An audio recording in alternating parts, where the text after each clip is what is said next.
Welcome to today's Tea Time audio story. It's time to slow down, take a deep breath, and enjoy a moment just for you. As you sip your favorite tea, let your mind drift into the world of stories, where imagination comes alive and anything is possible. Listening to audio stories isn't just entertaining, it's also a wonderful way to relax, spark creativity, and improve your English in a natural and enjoyable way. Stories have the power to transport us to far-off places, introduce us to new characters, and remind us of life's little lessons. So whether you're here to unwind, learn something new, or simply enjoy a quiet escape, this is your time. Get comfortable, let your worries melt away, and allow today's story to take you on a journey. Let the magic begin.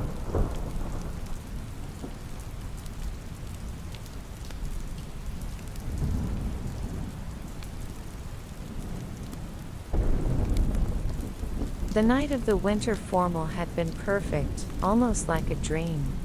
But dreams never lasted forever, and reality had a way of crashing down when least expected. It happened on a quiet Sunday evening. Sophia was curled up on her bed, replaying the memory of Ethan's touch, the way he had held her during their dance, the way he had looked at her like she was the only person in the room. Her heart still fluttered at the thought. She had never believed in fairy tale moments, at least not until that night. But Ethan had made her believe, even if just for a little while. Then her phone buzzed. At first, she expected it to be Olivia, sending her gossip from the dance, or maybe a reminder about an upcoming test. But when she saw Ethan's name on the screen, her lips curled into a smile. That smile disappeared the moment she read his message. "I can't talk right now. Something happened. I'll explain later." Her stomach twisted. Something about his words felt off. Too abrupt, too unlike him. She immediately called him, but it went straight to voicemail. A feeling of unease settled over her, crawling up her spine. Ethan never ignored her calls. Ever. She tried to reason with herself. Maybe it wasn't as bad as she was imagining. Maybe his dad needed help with something, or maybe he had just gotten caught up in something and didn't want to worry her. But deep down, she knew better. Sophia spent the rest of the night tossing and turning, her mind running through 100 worst-case scenarios. By Monday morning, Ethan was nowhere to be seen. He wasn't in their usual meeting spot before school. He wasn't in class. His locker remained untouched. At first, Sophia told herself that he was just running late, that maybe he had overslept. But as the hours ticked by and there was still no sign of him, her worry grew into full-blown panic. She texted him again. "Where are you? Are you okay?" No response. She asked around, but no one seemed to know anything.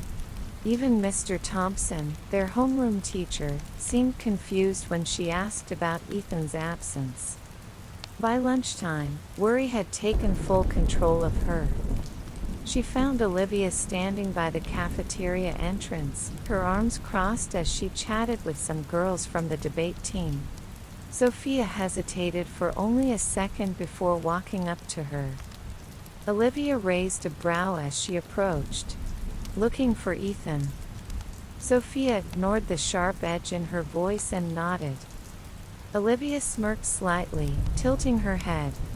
"He's probably at the hospital." Sophia's heart plummeted. "What?"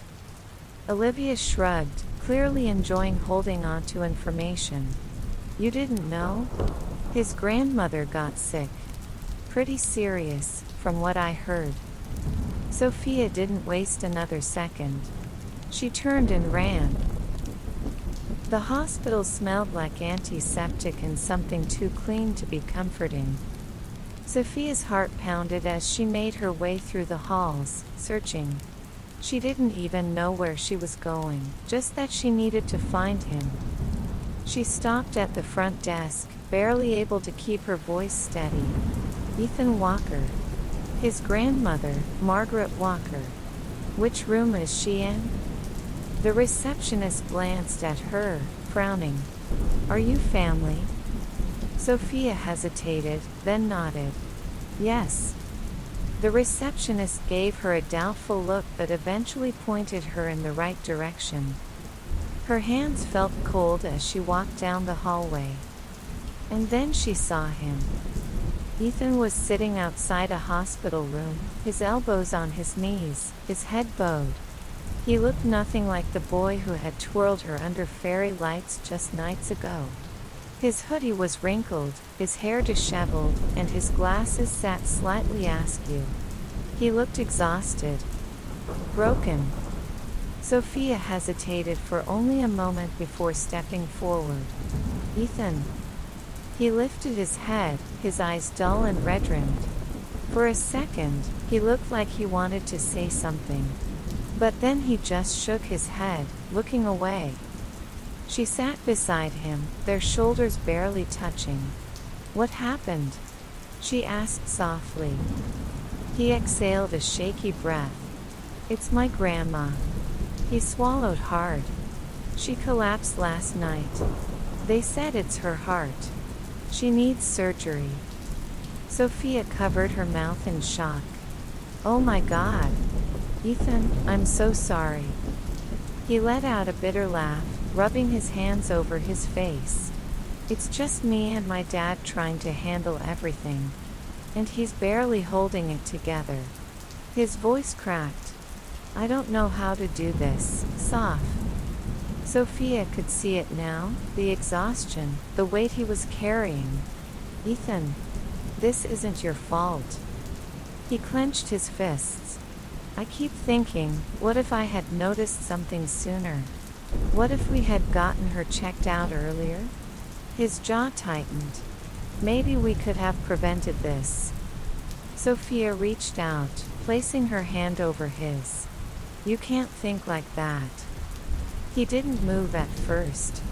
But then, after what felt like forever, his fingers curled around hers, gripping tightly like she was the only thing keeping him grounded. For hours, Sophia stayed by his side. She didn't say much, but her presence was enough. Eventually, as the hospital quieted down, Ethan finally spoke again. There's something else, he admitted, his voice barely above a whisper. Sophia turned to him, waiting. My dad. He's trying to keep up with everything, the bills, the surgery, work. But it's too much. We don't even know how we're going to afford all of this. He swallowed. And with exams coming up, I don't know how I'm supposed to do all of this. I feel like I'm drowning, and no matter how hard I try, I can't keep up.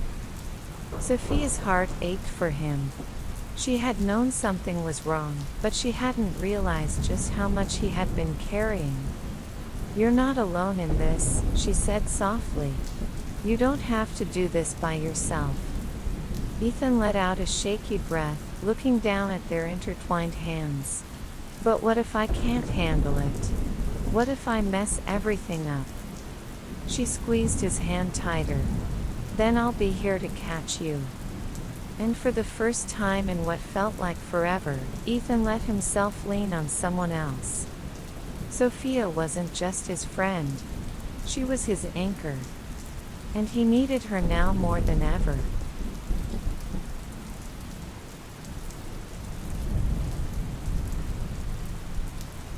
Thank you for joining today's Tea Time story.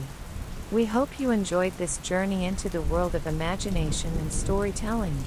Whether it made you smile, sparked a new thought, or simply gave you a moment to relax, we're grateful to have shared this time with you.